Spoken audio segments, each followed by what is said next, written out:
Hello everyone, मैं हूं CA कविता और आज की इस वीडियो में हम डिस्कस करेंगे DRC 03A के बारे में। DRC 03A क्या है, किस लिए फाइल किया जाता है, किस तरीके से फाइल किया जाता है और इसको फाइल करने के क्या इम्पैक्ट पड़ते हैं एक टैक्स पेयर पे। कंप्लीट प्रोसेस आज की इस वीडियो में हम देखेंगे। लाइव फाइलिंग देखेंगे कि किस तरीके से हम DRC 03A को फाइल कर रहे हैं।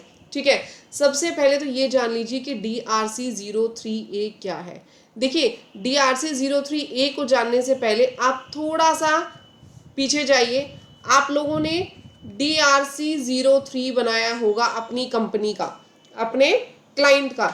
जिस भी क्लाइंट का GST रजिस्ट्रेशन आपने दिलवाया हुआ है उसमें किसी ना किसी क्लाइंट का आपने DRC 03 बनाया होगा। DRC 03 के जरिए आपने टैक्स पे किया होगा डिपार्टमेंट को, आपने टैक्स पे किया होगा डिपार्टमेंट को। अगर कोई टैक्स आप भूल गए थे वो आपने पे किया होगा, या रिकंसिलेशन में कुछ मिसमैच आया वो आपने पे किया होगा। एनुअल रिटर्न के टाइम आपको अपनी कोई गलती रियलाइज हुई तब आपने DRC 03 से उसको पे कर दिया होगा। किए या नहीं किए? बहुत सारे DRC 03 आपने इशू किए होंगे। But at the time of issuing DRC 03 हम लोगों से एक रीजन पूछा जाता है। ठीक है, जब भी आप DRC 03 बनाते हो तो वहां पे क्या पूछा जाता है कि रीजन क्या है, आप DRC 03 क्यों बनाना चाहते हो, रीजन आपसे पूछता है। ऑलमोस्ट केसेस में हम लोग क्या लिख देते हैं, अदर्स या फिर वॉलंटरली।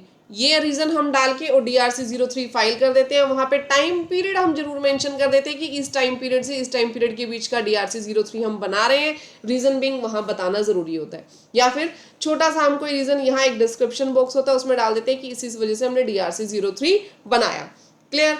अब होता क्या है, गवर्नमेंट ने, डिपार्टमेंट ने, GST डिपार्टमेंट ने डिमांड रेज करी। GST डिपार्टमेंट ने क्या किया, कोई भी एक डिमांड रेज की। ठीक है, वो डिमांड में एक ऑर्डर नंबर आया, वो डिमांड में एक ऑर्डर नंबर आएगा। ठीक है, आपने क्या किया, इस डिमांड के अगेंस्ट DRC 03 इशू कर दिया, वहां पे DRC 03 इशू कर दिया। बट ये डिमांड अभी पोर्टल पे एज इट इज खड़ी हुई है। आपने फिजिकल डॉक्यूमेंट्स डिपार्टमेंट में जमा करवा दिए, लेकिन ऑनलाइन पोर्टल पे वो डिमांड अभी भी शो हो रही है, वहां से वो डिमांड नहीं हटी, क्योंकि आपने यहाँ पे DRC 03 वॉलंटरली करके फाइल कर दिया और उसको खत्म कर दिया। बट ऑनलाइन तो डिमांड नहीं हटी ना। ये ऑनलाइन डिमांड को इससे कनेक्ट कौन करवाएगा, वो ऑनलाइन डिमांड को इससे कनेक्ट ही तो करवाता है DRC 03। इससे कौन कनेक्ट करवाता है उसको, DRC 03 कनेक्ट करवाता है। मैम वो कैसे? देखिए, DRC 03 क्या करेगा, एक कनेक्शन बिठाएगा। वो DRC 03A लिखेंगे हम यहाँ पे। DRC 03A में हम लोग बताएंगे कि ये DRC 03 जो है फलानी डिमांड के अगेंस्ट पे किया गया है, तो ये यहाँ से इनका कनेक्शन बिठा करके ये जो डिमांड आपको शो हो रही है इससे क्लोज करवा देगा। ये DRC 03A का काम है कि DRC 03 को आपकी उस डिमांड से कनेक्ट करवाना और उसको फिर बाद में क्लोज कर देना। इसका रीजन समझ में आ गया? ठीक है, चलिए, रीजन समझ में आ गया तो हम आगे DRC 03A को समझते हैं। मैं उसके लिए आपको ले चलती हूँ सबसे पहले GST पोर्टल पे। GST पोर्टल पे आने के बाद सबसे पहले आपको क्या करना है, देखिए सर्विसेज में जाएंगे। सर्विसेज में जाने के बाद आप जाएंगे यूजर सर्विसेज में। देन आपको यहाँ एक ऑप्शन मिलेगा माई एप्लीकेशंस का।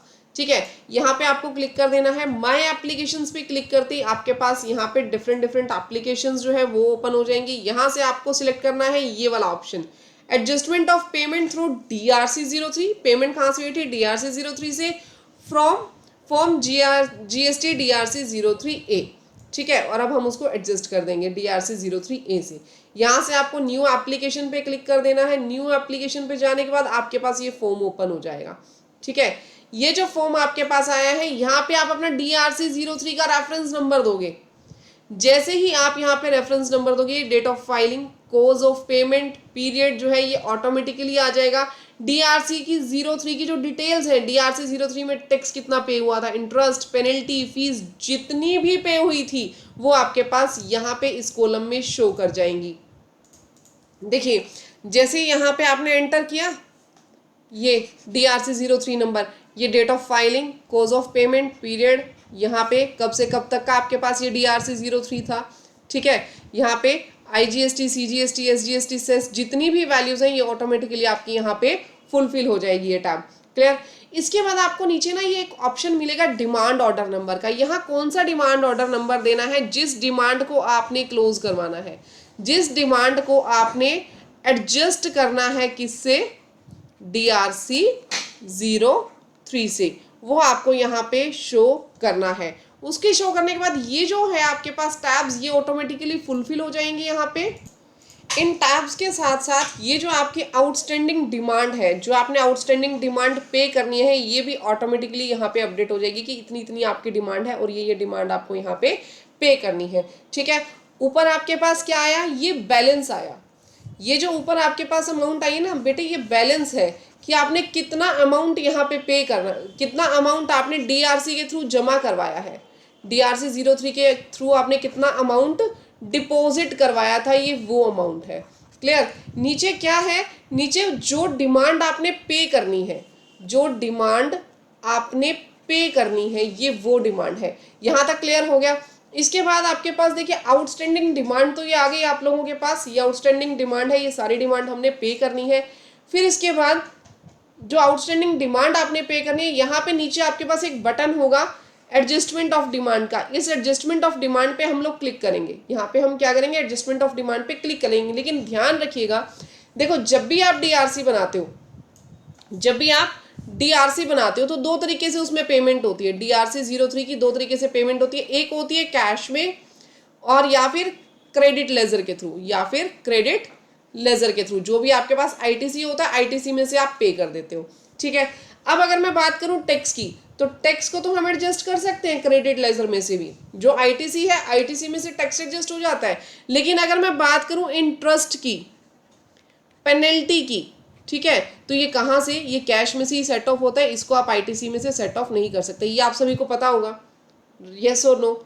सभी को ये चीज़ पता होनी चाहिए कि आप लोग जब इंटरेस्ट पे करते हो, पेनल्टी पे करते हो, तो वो ITC में से नहीं पे कर सकते, उसको आपको कैश में से ही पे करना है। बट टैक्स को आप ITC में से पे कर सकते हो। तो जो भी DRC बनाया होगा उसमें स्पेसिफिकली लिखा हुआ आता है कि इसमें कैश अमाउंट का बैलेंस कितना है और क्रेडिट का बैलेंस कितना है। वो चीज़ बाइफरकेट होकर के हमारे पास यहाँ भी आएगी, वही चीज़ सेम बाइफरकेट होकर के आपके पास यहाँ भी आएगी। ठीक है, देखो नीचे चले, यहाँ पे क्या कह रहा है? DRC 03, देखिए DRC 03 amount paid through cash balance. Cash balance से कितना कितना अमाउंट पेड हुआ था? टैक्स में इतना इतना अमाउंट कैश बैलेंस से पे हुआ था, इंटरेस्ट का इतना इतना अमाउंट हुआ था, पेनल्टी का इतना हुआ था। तो यहाँ पे सब कुछ देखो बाइफरकेट करके दे रखा है, सब कुछ बाइफरकेट करके दे रखा है कि टैक्स से कितना अमाउंट टैक्स में कैश का है, कितना पेनल्टी में कैश का है, कितना इंटरेस्ट में कैश का है। यहाँ तक समझ में आ गया? ठीक है, अब ऊपर आपके पास एक बहुत मजेदार लाइन दी हुई है, adjustment is allowed across any major heads for a given minor head, adjustment across different minor heads is not allowed. Different minor head में एडजस्टमेंट अलाउड नहीं है। अब आप कहोगे मैम आपने पढ़ दिया लेकिन हमें समझ इसमें कुछ भी नहीं आया। कोई बात नहीं, मैं आपको समझाती हूँ। मैं पहले एक इसका स्क्रीनशॉट ले लूँ, इसको अच्छे से हम एडिट करके सीखेंगे। देखिए ये टेबल हमने ले ली, अब ध्यान से समझना। यहाँ पे सबसे पहले मैं आपको बताऊंगी कि मेजर हेड कौन से हैं और माइनर हेड कौन से हैं।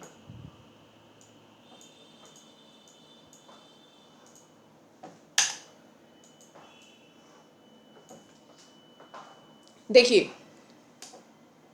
ये जो आपके पास हेड्स हैं, IGST, CGST, SGST, सेस, ये आपके पास क्या है? ये सभी आपके पास मेजर हेड्स हैं। ये क्या है? Major heads. और ये आपके पास क्या है? टैक्स, इंटरेस्ट, पेनल्टी, ये सब आपके पास क्या है? Minor heads.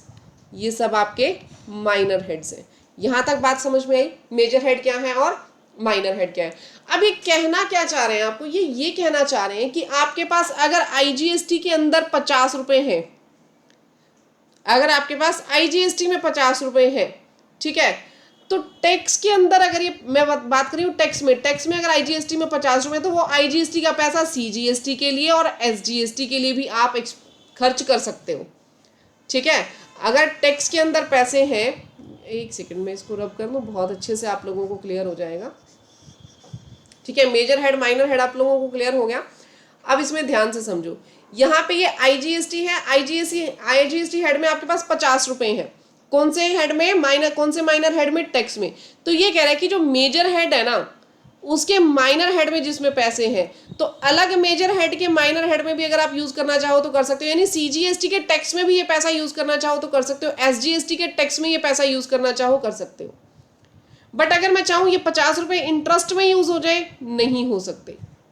ये टैक्स के 50 रुपए, टैक्स के 50 रुपए आप इंटरेस्ट में यूज नहीं कर सकते, आईजीएसटी टू आईजीएसटी भी नहीं कर सकते।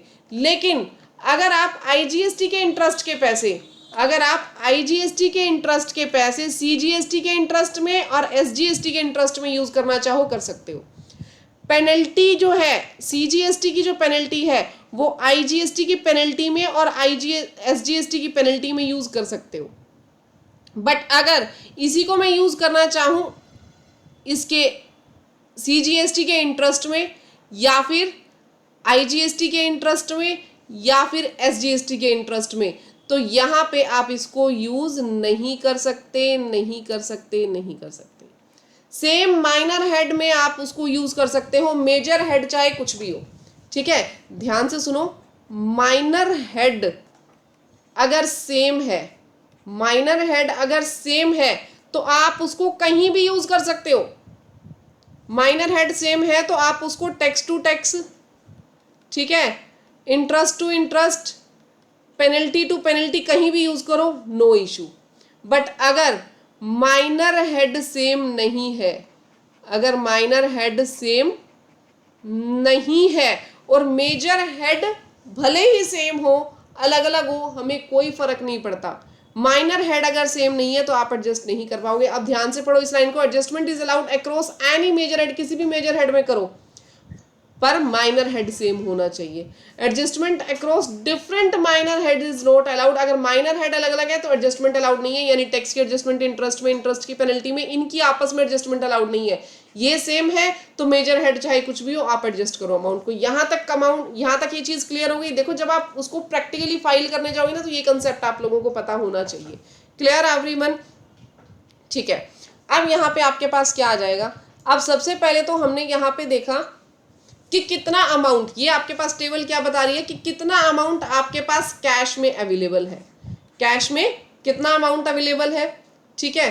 और यहाँ पे कितना आपने पे करना है टू बी एडजस्टेड, यानी पे कितना करना है आपको, और पे करने के बाद जो आपके पास बैलेंस बच गया, जो बैलेंस बच गया वो आपके पास यहाँ आ जाएगा। आपने अमाउंट को एडजस्ट कर देना है, लिख देना है कि आपने कितनी कितनी अमाउंट वहां पे एडजस्ट की है। उसके बाद पोस्ट बैलेंस लेजर यहाँ पे आ जाएगा, यानी पे करने के बाद DRC 03 में कैश कितना बच गया। क्लियर? फिर आप ITC से चाहो तो ITC से भी कर सकते हो। यहाँ पे नेक्स्ट जो आपके पास टेबल दी है, ये जो नेक्स्ट टेबल आपके पास दिया table C1 DRC 03 amount paid through credit balance available, यानी ये आपके पास C1 टेबल क्या कहती है, ये रही C1 टेबल। C1 टेबल ये कहती है कि आपके पास अवेलेबल बैलेंस कितना है, अवेलेबल बैलेंस कितना है आप लोगों के पास, ठीक है। और C2 टेबल आपके पास क्या कहती है कि एडजस्टमेंट कितनी करनी है। C2 टेबल आपके पास क्या कह रही है कि हमें कितना पैसा एडजस्ट करना है उसमें से। अब जितना पैसा आपको एडजस्ट करना है वो आप उसमें डाल दो। एडजस्ट होने के बाद जो आपके पास C3 टेबल आएगी वो पोस्ट एडजस्टमेंट टेबल है। जैसे कि फॉर एग्जांपल आपके पास CGST में 100 रुपीज थे, 75 आपने उसमें से एडजस्ट कर दिए, तो यहाँ पोस्ट लेजर बैलेंस में कितने बच जाएंगे, 25 रुपीज। बैलेंस पेंडिंग जो होगा वो इस लेजर के अंदर आ जाएगा, इस टेबल के अंदर शो हो जाएगा, ठीक है। उसके बाद आउटस्टैंडिंग डिमांड, जो आउटस्टैंडिंग डिमांड अगर कुछ बच जाती है पोस्ट एडजस्टमेंट के बाद तो वो यहाँ आ जाएगी। अगर कंप्लीट आपके पास आउटस्टैंडिंग डिमांड खत्म हो जाती है तो वो आपके पास क्या हो जाएगा, जीरो हो जाएगा। वो क्या हो जाएगा आपके पास, जीरो, ठीक है। फिर आपको क्या करना है, यहाँ पे आपको डिक्लेरेशन देनी है। डिक्लेरेशन देने के बाद यहाँ पे आप नेम, इधर आप कर्सर पे जब क्लिक करेंगे यहाँ पे नेम आ जाएगा, नेम आपको सिलेक्ट करना है, प्लेस आपको सिलेक्ट करना है, ठीक है। उसके बाद आपको यहाँ पे प्रोसीड टू फाइल पे क्लिक कर देना है। जैसे ही आप प्रोसीड टू फाइल पे यहाँ पे क्लिक करोगे आपके पास दो ऑप्शंस आ जाएंगे। First one is DSC, second one is EDC। यहाँ पे OTP से आप लोग वेरीफाई कर सकते हो या फिर यहाँ पे डिजिटल सिग्नेचर से। जैसे ही आप इसको वेरीफाई कर दोगे ARN आप लोगों के पास इस तरीके का जनरेट हो जाएगा। DRC03A का ये ARN है, इसको आप डाउनलोड करके इसकी कॉपी अपने पास रख लेना। और जैसे ही ये ARN आपका प्रोसेस हो जाएगा, इसके प्रोसेस होते ही आपकी जो वो डिमांड थी वो 0 पे आ जाएगी, वो डिमांड आपकी खत्म हो जाएगी वहां से, ठीक है। और एक बात आप ध्यान रखिएगा, सबसे मजेदार बात, वहां पे आपने देखा था कि बैलेंस आउटस्टैंडिंग भी बच रहा था, बैलेंस जो है बैलेंस पेंडिंग भी बच सकता है DRC03 में। जैसे मैंने बताया 100 रुपए का बैलेंस था CGST का, 75 एडजस्ट हो गए तो 25 बच गए। तो मैम ये 25 कहीं और यूज हो सकते हैं? जी हाँ, बिल्कुल 25 यूज हो सकते हैं। देखिए क्या लिखा हुआ है, also single DRC03 can be used to adjust payment against the multiple demand orders. अगर मल्टीपल डिमांड ऑर्डर्स हैं तो DRC03 उसके एक DRC03 के अगेंस्ट अलग अलग मल्टीपल डिमांड ऑर्डर भी एडजस्ट हो सकते हैं। बट मैम वाइसे वर्सा करना हो तो, यानी कि एक ऑर्डर है, ठीक है, वो ऑर्डर है 1000 का, एक DRC03 है 250 रुपए का, एक DRC03 है 300 रुपए का, तो क्या हम ऐसे एडजस्ट कर सकते हैं कि मल्टीपल DRC03 से एक डिमांड ऑर्डर एडजस्ट कर दिया? हाँ, ये भी अलाउड है। एक डिमांड ऑर्डर को मल्टीपल DRC03 से भी एडजस्ट कर सकते हैं और मल्टीपल DRC03 को एक DRC03 से मल्टीपल डिमांड ऑर्डर भी हम लोग एडजस्ट कर सकते हैं, ठीक है। गाइज, अगर आपको वीडियो अच्छी लगी हो, इन्फॉर्मेशन अच्छी लगी तो वीडियो को लाइक, चैनल को सब्सक्राइब करना मत भूलिएगा, नोटिफिकेशन के बटन पे जरूर क्लिक कर देना ताकि इस तरीके की इंपॉर्टेंट इन्फॉर्मेशन आप लोगों को मिलती रहे। तब तक के लिए thank you, bye bye, take care everyone, मिलते हैं नेक्स्ट वीडियो में।